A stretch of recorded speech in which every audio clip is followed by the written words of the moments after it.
Bonjour à tous et bienvenue dans mon bilan lecture du mois de mars. Alors, je sais pas pour vous, mais pour moi ce mois de mars, il a plutôt été bien rempli. J'ai lu 7 livres, donc 6 romans et une bande dessinée, de style assez varié. On a du classique, du fantastique, du contemporain, du policier et de la fantaisie. Et au niveau de mes appréciations, ça a aussi été franchement assez varié parce que j'ai eu des coups de cœur, des déceptions et même un truc inclassable. Ah bah, d'ailleurs, on va tout de suite commencer avec celui-là.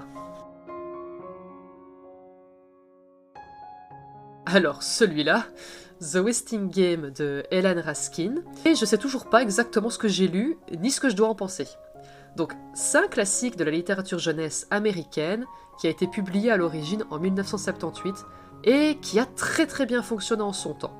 Et apparemment, c'est à peu près toujours le cas aujourd'hui. Alors, au départ, ça ressemble vraiment à une affaire classique de roman policier. Donc on a une grande maison mystérieuse, un milliardaire qui a disparu depuis des années, il donne soudainement signe de vie, il semble revenir chez lui, et... Ah, mince, on vient de le retrouver mort dans son lit. Bon. Jusque-là, bon, en soi, rien de trop surprenant.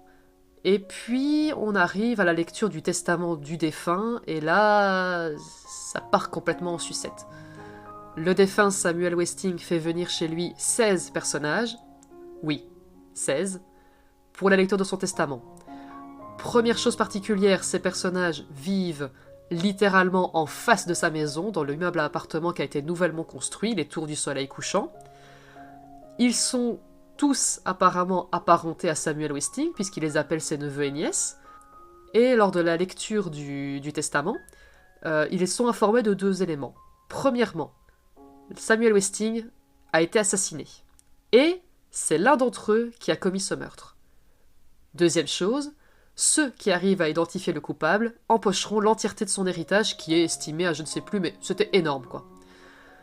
Et l'autre petite particularité, c'est qu'ils vont devoir mener l'enquête en duo. Duos qui ont d'ores et déjà été créés par le défunt en personne. Vous voyez où je veux en venir ? Très rapidement, les personnages vont enquêter les uns sur les autres et se soupçonner entre eux. Du coup, ça pourrait être angoissant, surtout que ça va se passer exclusivement dans les fameuses tours du soleil couchant, les tours où vivent les personnages. Donc on devrait avoir une ambiance un peu huis clos, sauf qu'en fait, ça l'est jamais angoissant. C'est même le contraire, il n'y a pas de tension, il n'y a pas d'ambiance inquiétante.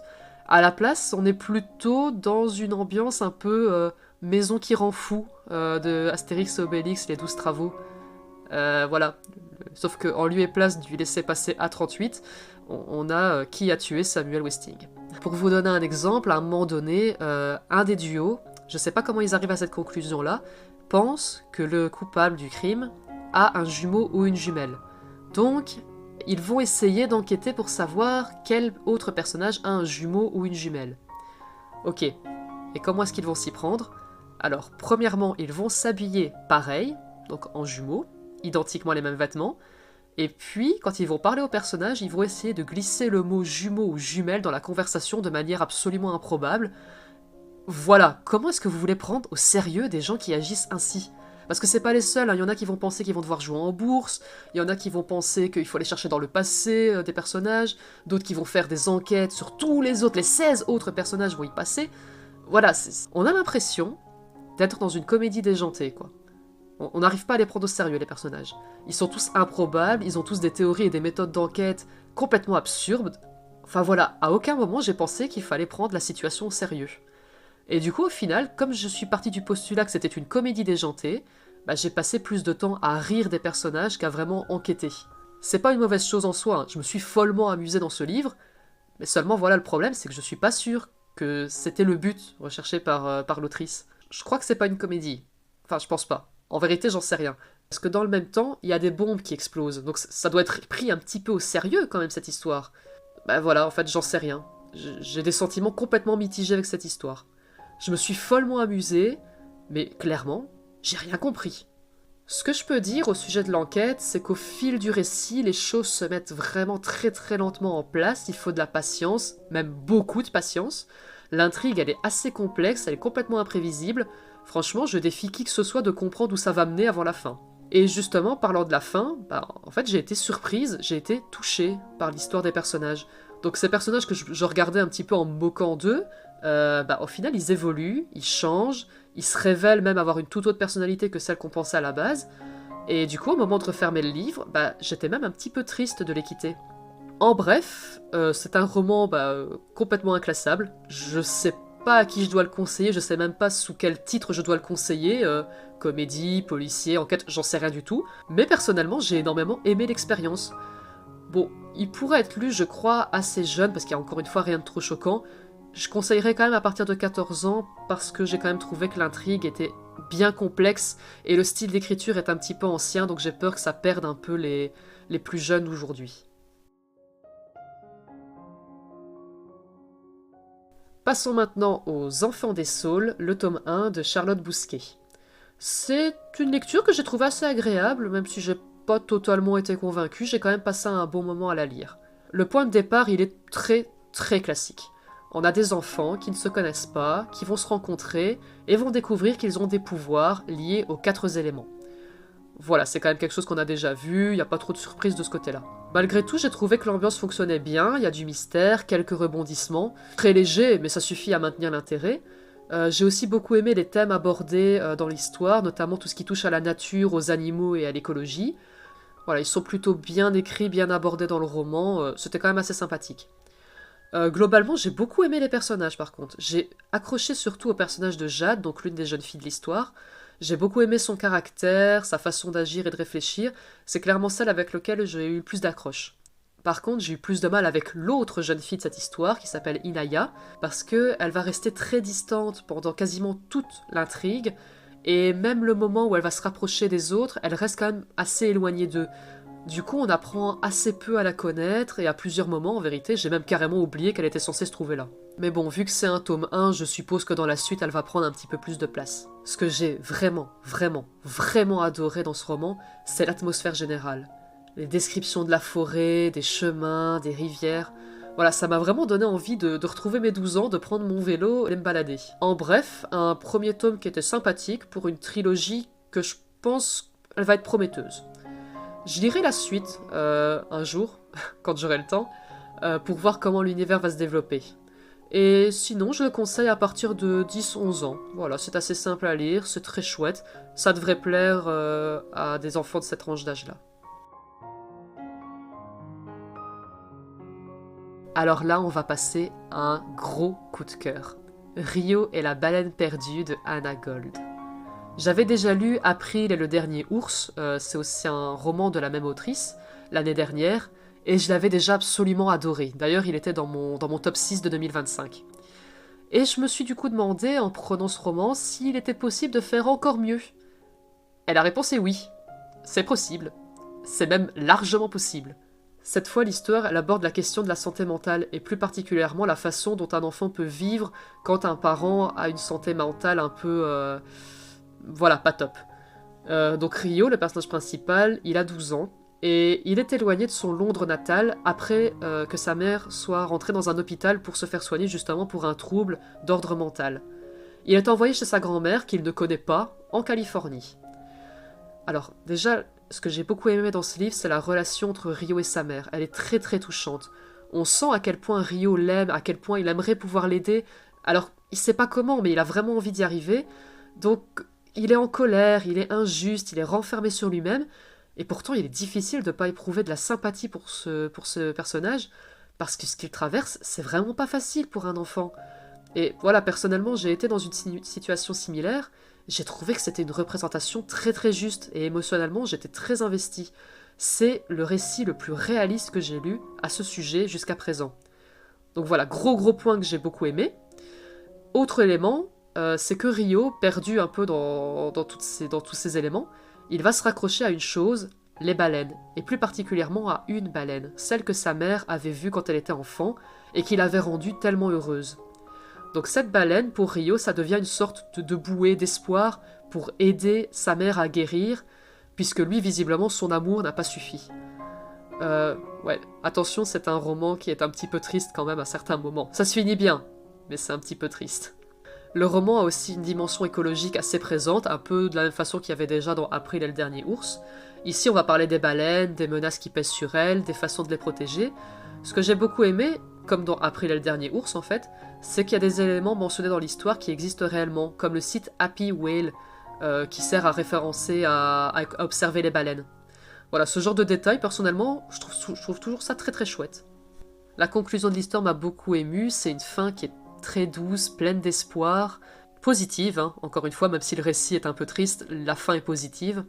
Durant tout le roman, il y a des illustrations, et elles sont toutes absolument magnifiques. Elles capturent bien l'ambiance globale du récit, moi je les ai adorées. En bref, un très beau roman avec de super beaux messages sur la nature et les relations humaines.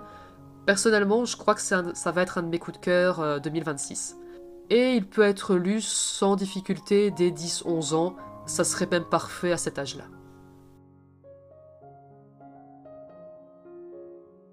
Alors, passons à Doll Bones de Holly Black.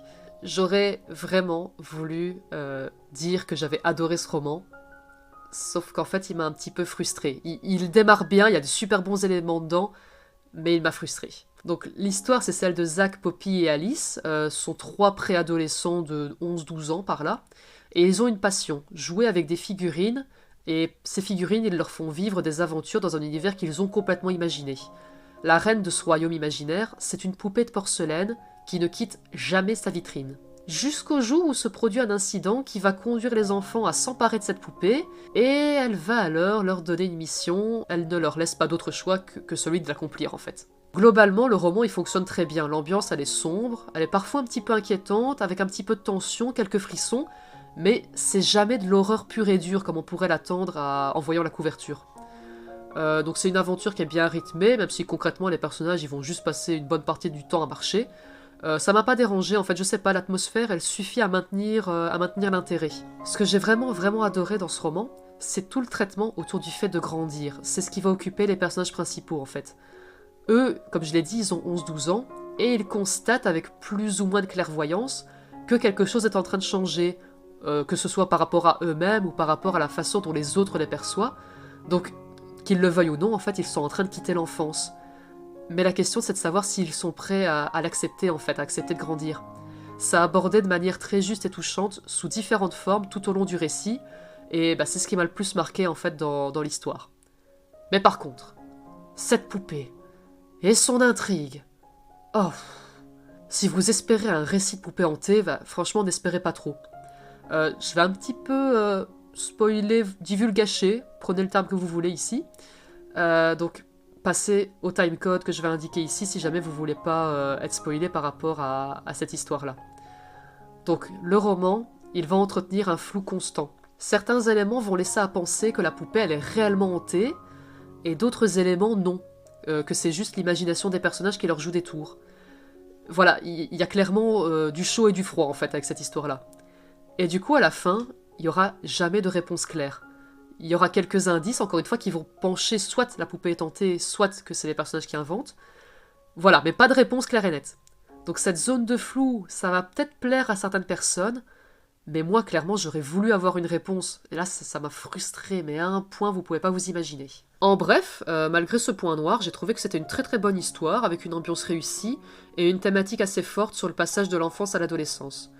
Moi, je le conseillerais à partir de 12-13 ans, pas parce que l'histoire est complexe ou parce qu'elle est effrayante, mais parce que je crois que justement la thématique de grandir, de passer d'enfance à adolescence, ça va plutôt parler à des jeunes de cet âge-là. Passons à Pierre Bayard, détective privé, tome 1, l'affaire Petit Prince de Clémentine Beauvais. Ah j'ai passé un excellent moment avec celui-là. Donc Pierre Bayard, ancien enquêteur littéraire, est interdit de pratiquer cette activité depuis des années. Et il s'ennuie, on va pas se mentir. Jusqu'au jour où il prend contact avec une personne qui a repéré un secret caché dans Le Petit Prince. Problème, cette personne disparaît avant d'atteindre l'appartement de Pierre Bayard. Et elle ne laisse derrière elle qu'un chapeau. Ce que j'ai aimé en premier, c'est l'univers. On est dans un monde où la lecture et la littérature, ça ne sert pas juste à lire et à se distraire. Il y a vraiment de vraies enquêtes à mener, des énigmes à résoudre. Voilà, c'est une idée que j'ai trouvée assez sympa. Surtout qu'on peut vraiment l'appliquer dans la vraie vie, moi j'adore. Mais là où le roman m'a vraiment touché, c'est dans sa manière de défendre, avec enthousiasme et même véhémence, la littérature jeunesse. Franchement, ça me fait du bien. J'ai beaucoup aimé le décalage constant entre Pierre Bayard, le personnage principal, donc qui est un petit peu loufoque, un petit peu en dehors des clous habituels, et les autres membres de la clé, donc les chevaliers de la lecture experte de France, rien que ça. Une élite qui est vraiment complètement guindée, qui est persuadée qu'il existe la vraie littérature, et puis bah le reste, là, la littérature enfantine, ce qu'on fait aux gamins pour les occuper. Voilà, ce genre de personnes.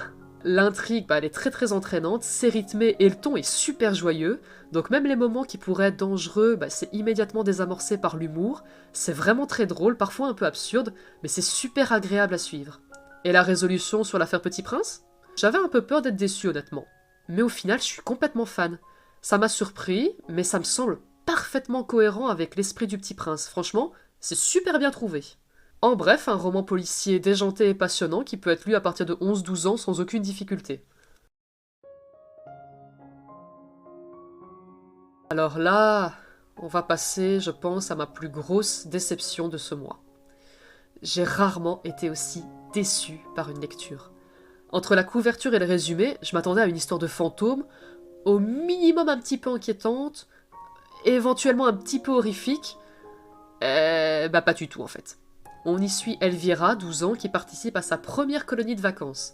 Elle va se retrouver dans la même chambre, la fameuse chambre 213, avec deux autres jeunes filles. Sauf qu'il va se passer pas mal d'événements effrayants durant les nuits, dans cette chambre justement. Donc oui, il y a un fantôme.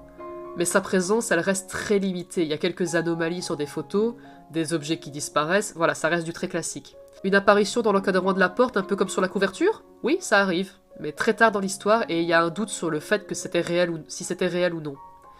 En bref, c'était vraiment pas du tout inquiétant comme histoire. Et ce qui n'a pas aidé, c'est le reste du récit. L'autre partie de l'histoire, c'est toute la vie à la colonie de vacances. Donc, c'est chouette, c'est sympa, mais voilà, je m'attendais pas à ça, moi, en voyant la couverture et le résumé. Aussi, le roman essaie clairement de construire une belle amitié entre tous les personnages, là, les trois filles, mais le problème, c'est que j'y ai pas cru un seul instant. Alors oui, elles passent énormément de temps ensemble, donc il y a un lien qui se crée inévitablement, mais dans le même temps, elles passent aussi la majorité de leur temps à s'accuser mutuellement, à se faire des messes basses les unes sur les autres dès qu'un événement étrange survient. Elles se disputent, se réconcilient en l'espace de 2 paragraphes, et elles recommencent à se disputer 2 pages d'après. Comment croire à leur amitié avec ces conditions-là? Alors il y a aussi une petite intrigue amoureuse avec les garçons de la colo.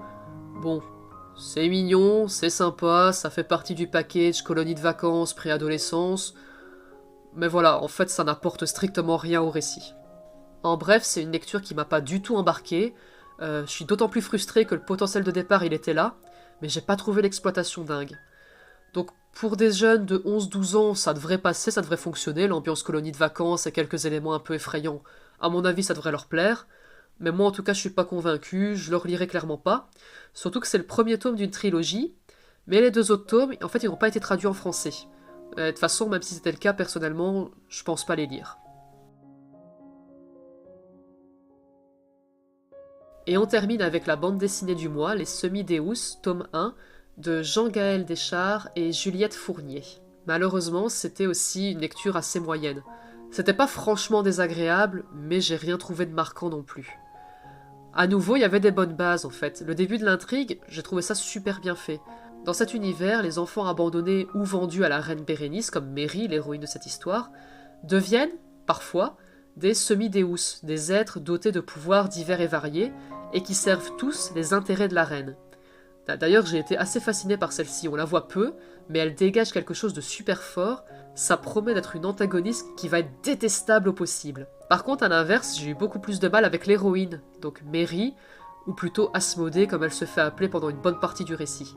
Elle ne m'a quasiment rien fait ressentir. Je l'ai trouvée assez amorphe, inexpressive, sauf lors de quelques rares sursauts émotionnels. Alors peut-être que c'était lié à sa transformation, je sais pas. Mais voilà, c'est pas dit clairement, ça m'a du coup pas donné envie de la suivre. Et c'est dommage parce que l'intrigue elle prend une tournure intéressante sur la fin du tome, mais voilà, je trouve qu'il n'y avait pas assez de matière pour me donner envie de continuer la série. Voilà, en tout cas pour moi je vais m'arrêter là. Côté visuel, comme c'est une BD, bon, il n'y a rien à redire, franchement c'est très réussi, j'ai trouvé que les planches étaient très belles, elles sont colorées, le style est sympa.